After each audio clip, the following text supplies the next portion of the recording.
And yea, though I walk through the valley of the shadow of death, I will fear no evil, for thou art with me. And so they went by land and sea and air, all those shiny-faced youth from our nation, who because they loved their families and out of a sense of duty to their country, felt it was their calling to join the armed forces. And so they walked down into the valley. We all were just graduating from high school.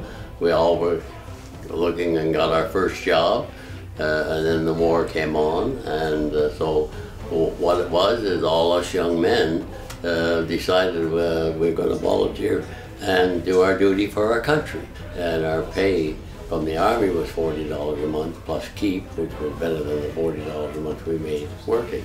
It was a job. It was just like, instead of you going to 8 till 5 here, we did it 8 to 5 in the Army.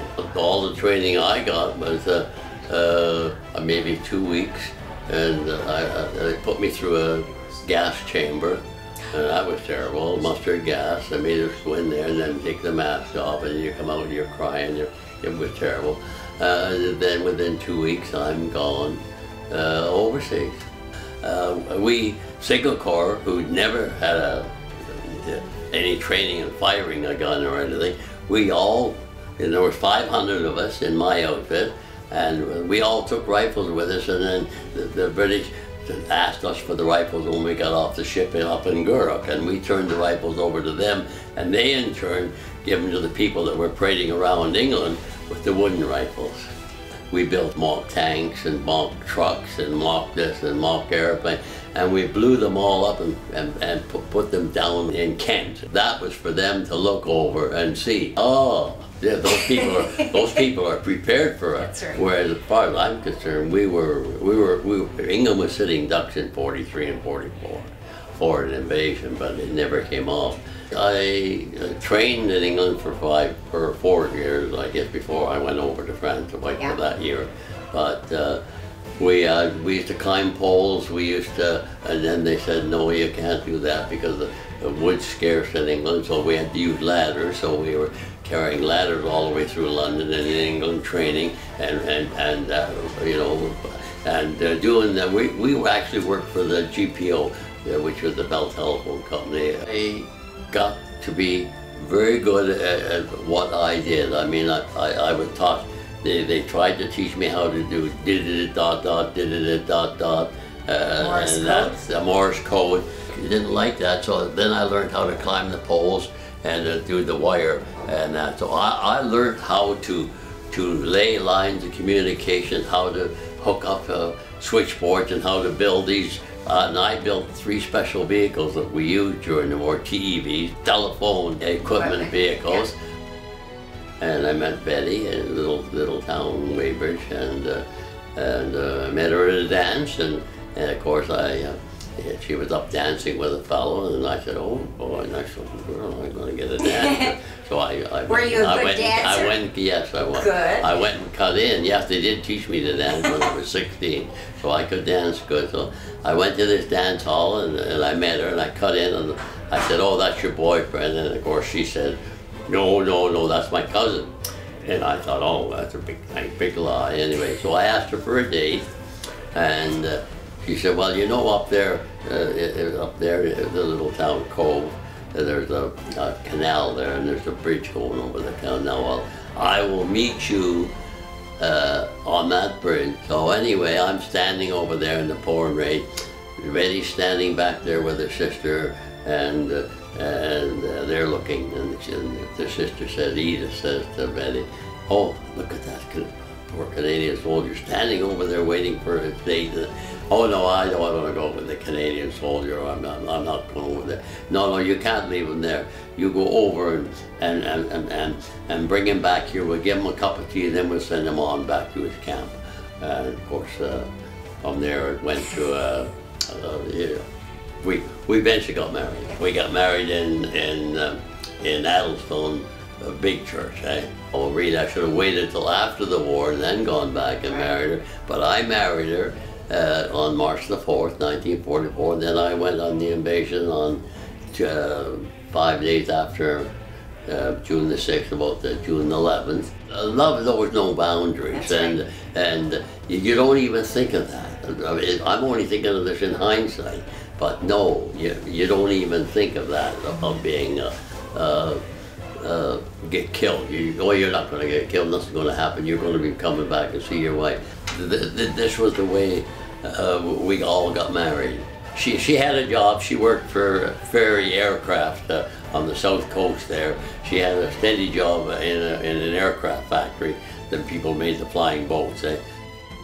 We went to France, and then we laid the cables from the back of an 800-weight truck, and I had about 15 or 20 men that were all technical. They were very highly trained. In those days, no cell phone.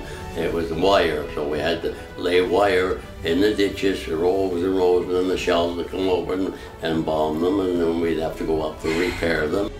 Everybody had to dig a slit trench for himself to get into. So the DRs, who were our funny type of men who were motorcycles, or hell-bent for leather type of men, they thought, oh yeah, we'll be. So they dug a slit trench as big as this, and they all covered it all over, and they all called in there. And where do you think the first bomb that come down went blood? I lost 8 DRs in one bombing night. I had to throw out the orders, 1 man per slit trench. And you crawl in and you lay down in that slit trench. And to be honest with you, what did I do? I said the Lord's Prayer. Okay? But we had to dig them. We kept moving ahead, and you had to dig a new one. Right. I lost 1 man because he lost a foot, because he got on one of the mines. The Germans had mined all the roadways, and there was many booby traps. The engineers went ahead of us. The engineers fought ahead of all the infantry and ahead of all the Signal Corps. They fought ahead, and they cleaned and cleaned everything up. Food-wise, we ate corned beef. 3 meals a day and every truck would carry, not potatoes, because potatoes would go rotten, every truck would carry a bag of turnips. So that is why every one of us returned soldiers loved turnips, and even till today. I never fired a gun during the war. I didn't see any really atrocities or anything. I was very fortunate, and I never saw a person get shot. And I never had a gun because I was Signal Corps till I got over to France, and I acquired a Luger and started wearing a Luger. You know, I thought I was the really king of the castle.